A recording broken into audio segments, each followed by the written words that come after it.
पता है, इस देश में सबसे मुश्किल काम सिविल सर्विस की परीक्षा पास करना नहीं है, बल्कि सबसे मुश्किल काम ये है कि आप एक ऐसा इम्तिहान खोज निकालें जिसका पेपर लीक ना हुआ हो, जिसकी वेबसाइट हैक ना हुई हो, जिसका रिजल्ट के लिए नौजवानों को लाठी ना खानी पड़ी हो। सोचिए, हम ऐसे ही विश्वगुरु बन रहे हैं जहां हमारी सरकार राम मंदिर तो बनवा रही है, मंगल ग्रह पर सैटेलाइट भी भेज रही है, लेकिन एक अदद 12वीं का या नौकरी का पेपर बिना लीक कराए करवा नहीं पा रही है। हम मजबूत हैं, हम सशक्त हैं, हम लाल आंखें दिखाकर चीन को थर-थर कपवा देते हैं। पाकिस्तान की ये बिसात है कि वो हमसे कुछ बात कर पाए, हम उसे डरा देते हैं। लेकिन अपने ही देश में बैठे ये जो परीक्षा माफिया हैं, जो पेपर लीक किए जा रहे हैं, इन पर हम कोई कार्रवाई नहीं कर पा रहे। काहे कि हम विश्वगुरु बन चुके हैं और इस पर हमें खूब गर्व है। जब आप इस सिस्टम से सवाल पूछते हैं कि भैया मेरा नंबर क्यों काट लिया गया, तो सिस्टम अपनी गलती सुधारने की बजाय आपको पाकिस्तानी बता देता है। यही तो होता है हर बार, और ये सबसे सस्ता, सबसे अच्छा और सबसे टिकाऊ रास्ता है।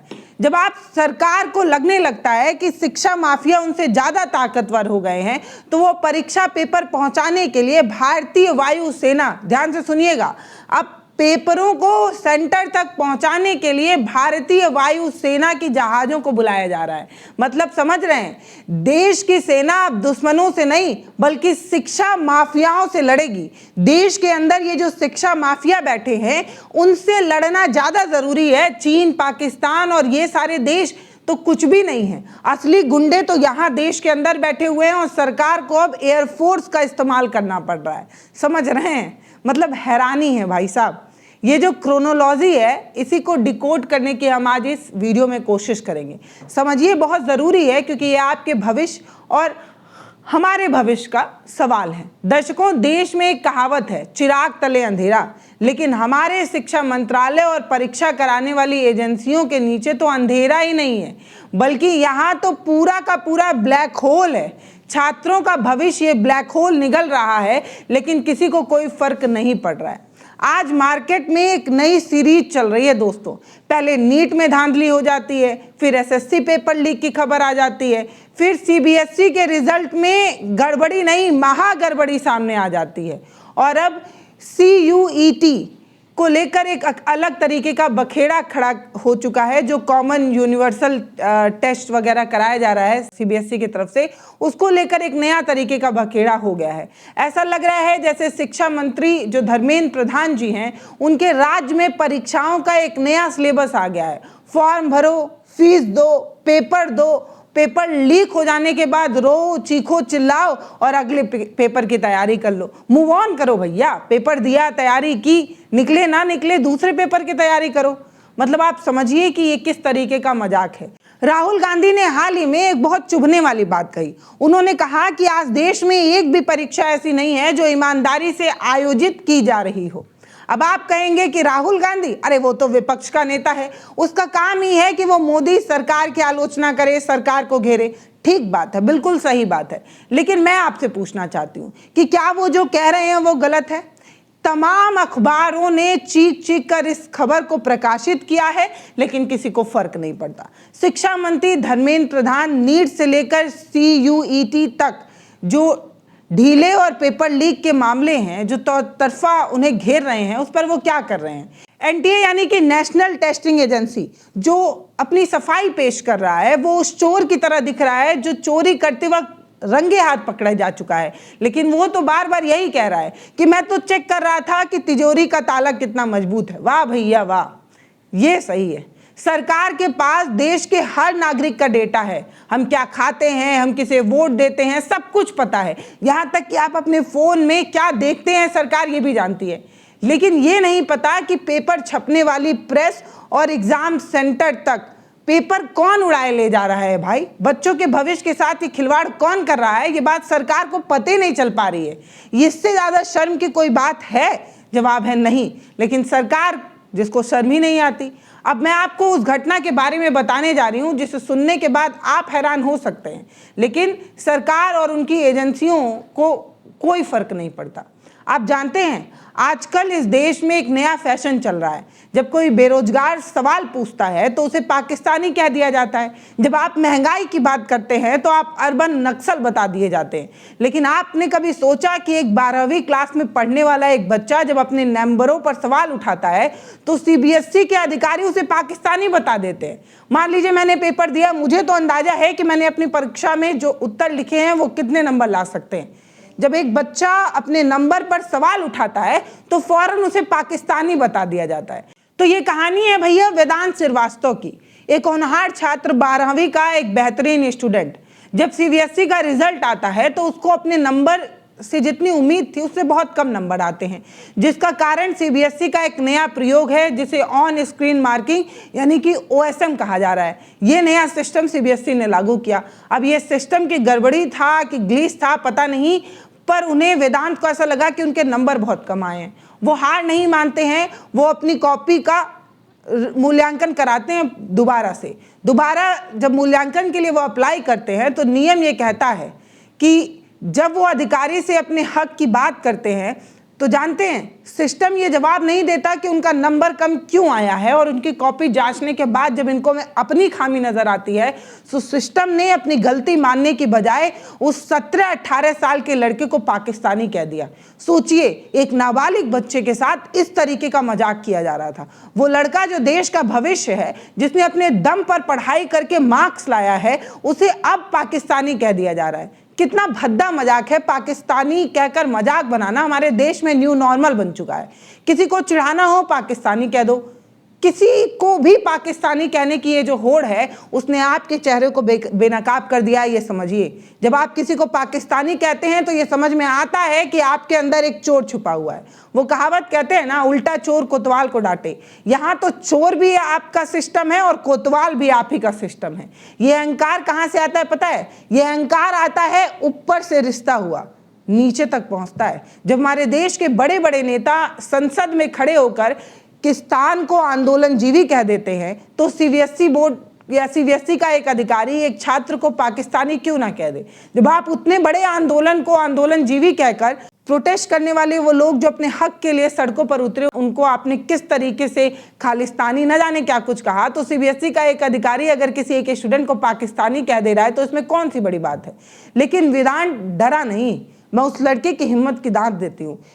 उस लड़के ने हार नहीं मानी। उसने सिस्टम के नाक को चने दबवा दिए, नाक में दम कर दिया। आखिरकार आप समझिए कि सीबीएसई ने वेदांत से माफ़ी मांगी, लिखित माफ़ी मांगी, और मार्क्स सुधारने भी पड़े। मतलब आप समझिए कि वो तो एक लौता लड़का था जो लड़ गया सिस्टम से, लेकिन कितने ही लड़के लड़ पाते हैं? सवाल तो यही है कि वेदांत तो लड़ा, लेकिन लाखों वेदांत ऐसे हैं जो डर कर अपने घरों में बैठ जाते हैं। जिसको डर होता है भाई, सब सिस्टम से लड़ने का कुबा कहाँ रख पाते हैं। ये अमृत काल चल रहा है, ये विश्वगुरु है, और विश्वगुरु वाले सिस्टम में न जाने कितने वेदांत के सपने भेंट चढ़ रहे हैं। ये आप समझिए। बहुत ही ज्यादा निराश करने वाला ये मामला सामने आया था। बहुत दिनों से इस पर चर्चा हुई। मैं सोचा छोड़ो, इस तरीके की घटनाएं होती हैं, लेकिन फिर मजबूरन इस पर बात करनी पड़ी। तो चलिए भैया, अब थोड़ा डिजिटल इंडिया की बात कर लेते हैं। हमने पूरी दुनिया में डंका पीट रखा है कि हमारी आईटी इंडस्ट्री सबसे बेहतरीन है, एक नंबर फर्स्ट क्लास। लेकिन हालत ये है कि अभी हाल ही में सीबीएसई की वेबसाइट हैक हो गई। जी हाँ, सही सुन रहे हैं आप। वो संस्था जिसके कंधे पर देश के करोड़ों बच्चों का भविष्य सुरक्षित रखने की जिम्मेदारी है, उसकी खुद की वेबसाइट का होम पेज सुरक्षित नहीं है भैया। ये लोग क्या ही बच्चों के भविष्य के साथ खिलवाड़ कर रहे हैं। सीबीएसई जैसा बड़ा प्लेटफॉर्म अपने बच्चों के साथ किस तरीके का खिलवाड़ कर रहा है? सुरक्षा के नाम पर क्या है? एक तरफ नौकरी के पेपर तो ऐसे लीक होते हैं जैसे बारिश के मौसम में सरकारी छत टपकता ही रहता है, वैसे पेपर लीक हुआ करता है। पुलिस भर्ती का पेपर लीक हो जाता है, पटवारी का पेपर लीक हो जाता है, शिक्षा भर्ती का पेपर लीक हो जाता है। हद तो तब हो जाती है कि जब सीबीएसई बोर्ड के पेपर लीक की भी खबर सामने आ जाती है। अब सीबीएसई बोर्ड के पेपर भी जो माफिया हैं उनके रडार पर आ चुका है। मतलब नौकरी का तो छोड़िए, हाई स्कूल इंटर तक का पेपर हम ठीक से नहीं करवा पा रहे हैं। जब वेबसाइट हैक हो जाती है या पेपर लीक हो जाता है तो सरकार क्या कहती है? सरकार फौरन इंटरनेट बंद कर देती है। मतलब सिर में दर्द है तो गोली खाकर दर्द नहीं ठीक करेंगे, सिरवे को फोड़ लेंगे, सिरवे काट लेंगे। ये मजाक चल रहा है क्या? और मजाक हो रहा है हमारे साथ नहीं, उन तमाम युवाओं के साथ जो इस अमृत काल में या इस विश्वगुरु बन रहे भारत में अपना भविष्य देख रहे हैं। ये जो पेपर लीक माफिया हैं, ये कहाँ से आते हैं? कहीं आसमान से टपकते हैं? नहीं, ये इसी सिस्टम की पैदाइश है। क्या आपको लगता है कि बिना किसी राजनीतिक संरक्षण के या बिना किसी बड़े बाबू की मिलीभगत से कोई पेपर तिजोरी से निकालकर टेलीग्राम या व्हाट्सएप ग्रुप तक पहुंच सकता है? बताइए, हो सकता है? जवाब है नहीं, हरगिज नहीं। लेकिन हमारी एजेंसियां जैसे कि ईडी, सीबीआई वो विपक्ष के नेताओं के घर के सोफे पकड़कर उनमें सबूत ढूंढने में व्यस्त है, लेकिन शिक्षा माफिया के घर जाने की इनको फुर्सत ही नहीं है, लोकेशन ही नहीं मिल पाता है। पता नहीं कहाँ छुपे हैं ये सब शिक्षा माफिया जो हैं, वो देश का भविष्य निगले जा रहे हैं। लेकिन टेंशन लेने की जरूरत नहीं है, क्योंकि विश्वगुरु बन रहा भारत जो हिंदू राष्ट्र बनाने की कसौटी पर कसा जा रहा है, उसमें देश की भविष्य, क्या देश का भविष्य, कौन सा देश का भविष्य? पढ़ लिख कर देश का भविष्य बनता है क्या? राम नाम जपने से देश का भविष्य बनता है? ये बात पता नहीं क्यों लोग समझ ही नहीं पा रहे हैं। अब इतने में ही बात खत्म नहीं हुई। अब सुनिए सबसे मजाकिया और शर्मनाक हिस्सा। सीबीएसई की जब चारों तरफ से थू-थू होने लगी, पेपर लीक से लेकर ओएसएम सिस्टम की गड़बड़ियां जब सामने आने लगी, पोल खुलने लगा, तो अपनी गलती सुधारने की बजाय एक नया फरमान, तुगलकी फरमान सीबीएसई की तरफ से जारी कर दिया गया। बोर्ड ने स्कूल के प्रिंसिपल को यह फरमान भेज दिया। मतलब आप समझ रहे हैं, आप सब सीबीएसई के सपोर्ट में उसकी तारीफ करते हुए वीडियो बनाइए और सोशल मीडिया पर डालिए। एक ही स्क्रिप्ट थी और तमाम प्रिंसिपल उस स्क्रिप्ट को पढ़े जा रहे थे। मेरे पास बहुत सारे वीडियो है, आप देखिए तो प्रिंसिपल सामने स्क्रिप्ट रख रहे हैं और उसी स्क्रिप्ट को पढ़ रहे हैं, साफ दिख रहा है। मतलब हद है। यह शिक्षा बोर्ड है या कोई पीआर एजेंसी? वो तमाम प्रिंसिपल जो सीबीएसई बोर्ड्स के फेवर में वीडियो बना रहे हैं, उनकी अंतरात्मा उन्हें सोने देगी आज रात में। ये बिल्कुल वैसा ही है कि जब हमारी सरकार कोरोना काल में ऑक्सीजन नहीं दे पाई तो लोगों को ताली और थाली बजवा रही थी। बस यही हो रहा है अभी। आप नाकामी छुपाने के लिए प्रिंसिपलों को ढाल बना रहे हैं। ये तानाशाही का कौन सा मॉडल है? गुरु का काम सच बोलना होता है, लेकिन सिस्टम कह रहा है कि आप कैमरे के सामने आइए और कहिए कि ऑल इज वेल, सीबीएसई महान है, सीबीएसई की गुणगान करिए। ऐसा होता है क्या? सोचिए उन प्रिंसिपल पर क्या बीत रही होगी, जिन्हें पता तो है कि उनके स्कूल के बच्चों का भविष्य दांव पर लग रहा है, लेकिन नौकरी बचाए रखने के लिए उन्हें सीबीएसई का महिमा मंडन करना पड़ रहा है। सीबीएसई के महिमा मंडन का स्क्रिप्ट वीडियो बनाना पड़ रहा है। इसे कहते हैं भैंस के आगे बीन बजाए। यही हो रहा है यहाँ तो। सिस्टम भैंस से कह रही है कि तुम ही बीन बजाओ। इतना ही नहीं दोस्तों, अब मैं जो आपको बताने जा रही हूं उसे सुनकर अब आपको तय करना है कि आप हंसेंगे या देश के सिस्टम के हालात पर रोने वाले हैं। यह आप तय करिए। मेडिकल प्रवेश परीक्षा यानी कि नीट को लेकर इतनी धांधली हुई, इसके पेपर लीक होने की खबर ने सरकार की रातों की नींद उड़ा दी। अब इसके लीकेज को रोकने के लिए सरकार ने क्या उपाय निकाला है पता है? सरकार ने फैसला लिया है कि वो नीट का जो प्रश्न पत्र है, क्वेश्चन पेपर है, वो प्रिंटिंग प्रेस से सीधे परीक्षा केंद्रों तक वायुसेना के द्वारा यानी कि एयरफोर्स के जहाजों के द्वारा पहुंचाएगी। पेपर प्रिंटिंग प्रेस से निकलेगा और हवा में उड़ते हुए उन सेंटरों तक पहुंचेगा जहां आप परीक्षा देने जाएंगे। जी हाँ, बिल्कुल सही सुन रहे हैं आप। आपके कानों में कोई दिक्कत नहीं है। जिस वायुसेना का काम देश की सीमाओं की रक्षा करना है, जिसके सुखोई राइफल और तेजस लड़ाकू विमान दुश्मनों के छक्के छुड़ाने के लिए है, अब वो विमान हवा में उड़कर आपके फिजिक्स और केमिस्ट्री के पेपर ढोएंगे। पेपर ढोने का काम एयरफोर्स से कराया जा रहा है। ये बात बिल्कुल अजीब लग रही है, लेकिन ये बात इस बात का आधिकारिक प्रमाण है कि मोदी सरकार के पास ये जो सिविल एडमिनिस्ट्रेशन है वो पूरी तरीके से चरमरा चुका है।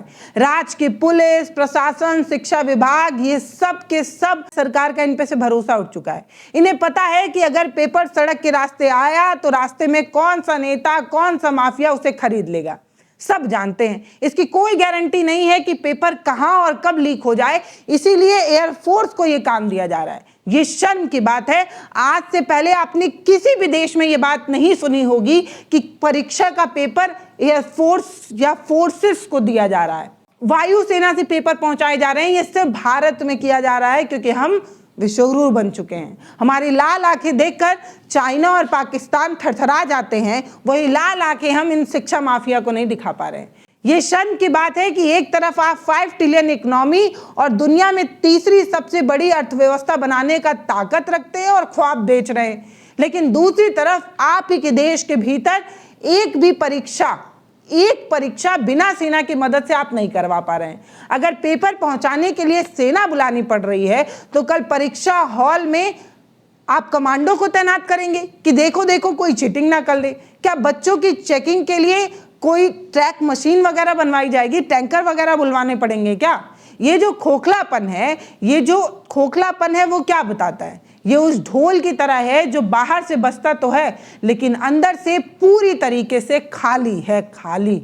वही हो रहा है हमारे साथ। दोस्तों, ये जो वेदांत श्रीवास्तव को पाकिस्तानी कहना या प्रिंसिपलों से जबरदस्ती वीडियो बनवाना या वेबसाइट का हैक हो जाना या राहुल गांधी का ये कहना कि एक भी परीक्षा ईमानदारी से नहीं हुई या पेपर ढोने के लिए वायुसेना को बुलवाना, ये सब अलग अलग घटनाएं नहीं है।